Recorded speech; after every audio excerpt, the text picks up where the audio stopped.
Hi మావా, నేను మీ Chandamama. Welcome to my channel. నిజంగానే కుల వ్యవస్థ అనేది మనిషిని ఎదుగుదలకి అంతగా ప్రభావితం చేస్తుందా? ఎస్, మయసభ వెబ్ సిరీస్ చూసిన ఎవరైనా కానీ ఈ విషయాన్ని కాదని సత్యం అంటారు. ఇప్పుడే మీకు అర్థమై ఉంటుంది.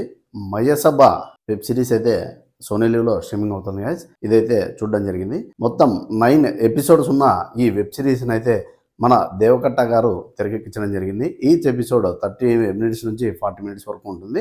ఒక్కసారి చూడడం స్టార్ట్ చేస్తే మీరు ఆపకుండా అలాగే 9 ఎపిసోడ్స్ కంప్లీట్ చేస్తారు. అంత ఇంట్రెస్టింగ్గా ఒక పొలిటికల్ డ్రామాని దేవకట్ట గారు మరోసారి మన ముందుకైతే తీసుకొచ్చారు. ముందుగా స్టోరీ విషయం అయితే తెలుసుకుందాం. ఇందులో మెయిన్ 2 లీడ్ క్యారెక్టర్స్ ఉంటారు. వాళ్ళు ఎవరంటే, ఒకటి చంద్రబాబు నాయుడు గారి రెఫరెన్స్, సెకండ్ వచ్చేసి రాజశేఖర రెడ్డి గారి రెఫరెన్స్. ఈ ఇద్దరి క్యారెక్టర్స్ మధ్య స్నేహం అనే ఒక కొత్త అంశాన్ని తీసుకొని ఒక ఫిక్షనల్ స్టోరీని అయితే మన ముందుకైతే తీసుకురావడం జరిగింది. రెడ్డి కుటుంబంలో పుట్టినటువంటి రామిరెడ్డి గారు మరియు నాయుడు కుటుంబంలో జన్మించినటువంటి కృష్ణంనాయుడు గారి ఈ బ్యాక్ డ్రాప్ స్టోరీ ఏంటి, అసలు వీళ్ళ కుటుంబ నేపథ్యం ఏంటి, వీళ్ళు ఎంత స్ట్రగుల్ పడి అసెంబ్లీ వరకు చేరుకోగలిగారు, ఒక స్టూడెంట్ యూనియన్ల లీడర్ దగ్గర నుంచి మన కృష్ణంనాయుడు గారి జర్నీ ఎలా సాగింది, అలాగే మన రామిరెడ్డి గారు రూపాయి డాక్టర్ నుంచి అసలు అసెంబ్లీ వరకు ఎలా వెళ్ళగలిగారు, త్రివర్గంలో చోటు ఎలా సంపాదించగలిగారు, వీరిద్దరూ అసలు సమన్వయంతో ముందుకు వెళుతూ స్నేహాన్ని కొనసాగిస్తూ ఇద్దరి భావజాలం ఒకటే అని చెప్పి చాటి చెప్పే సీన్స్ అయితే ఇందులో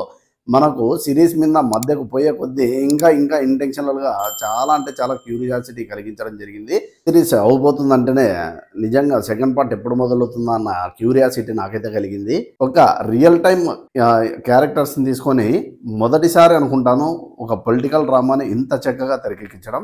అసలు 1983కి ముందు, అంటే తెలుగుదేశం పార్టీ స్థాపించక ముందు ఏపీలో రాజకీయ పరిస్థితులు ఎలా ఉండేవి, ఆనాటి పరిస్థితులు అనంతపురంలో కానీ, విజయవాడలో కానీ, కడపలో కానీ ఏ విధంగా ఉండేవి, అసలు నక్సలిజం ఎందుకు పెరుగుకుంటూ వచ్చింది, దాని తర్వాత విజయవాడలో వర్గపోరు ఏ విధంగా యూనియన్ లీడర్స్ మధ్య దారితీసింది, అలాగే కడపలో బాంబుల శివారెడ్డి గారు, ఈయన రాజారెడ్డి క్యారెక్టర్ అనమాట, అక్కడ ఫ్యాక్షనిజం ఏ విధంగా పురుడు పోసుకుంది, అలాగే సమాజంలో ఏ విధంగా భూస్వాముల యొక్క అరాచకాలు పెట్టరేగిపోయాయి, అక్కడ నుండి సామాన్య ప్రజలు ఏ విధంగా బయటపడగలిగారు, అసలు కాంగ్రెస్ ఆధిపత్యం ఏ విధంగా సాగింది, ఆనాటి ఇందిరాగాంధీ గారు మరియు సంజయ్ గాంధీ గారు నిజంగానే ఎమర్జెన్సీ టైంలో నియంతలా వ్యవహరించారా, అసలు ఏపీకి తెలుగుదేశం పుట్టక ముందు కాంగ్రెస్ తప్ప వేరే ప్రత్యామ్నాయ పార్టీలు లేవా, అసలు ఎన్టీఆర్ గారికి జరిగిన అవమానం ఏంటి,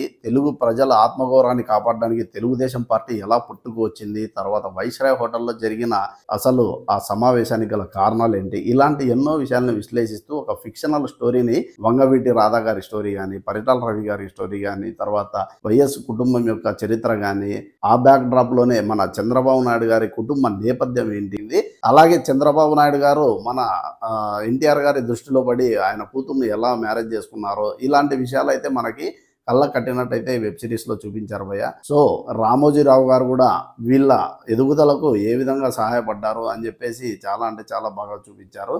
ఇలాంటి చాలా అంశాలని డిస్కస్ చేస్తూ దేవకట్ట గారు అయితే మన ముందుకు ఒక మంచి గ్రిప్పింగ్ కలిగినటువంటి క్యారెక్టర్స్ని తీసుకొని ఆ క్యారెక్టర్స్ మధ్య డ్రామాని ఎలివేట్ చేస్తూ ఈసారి నిజంగానే ఒక చక్కని వెబ్ సిరీస్ని అయితే మన ముందుకు తీసుకురావడం జరిగింది.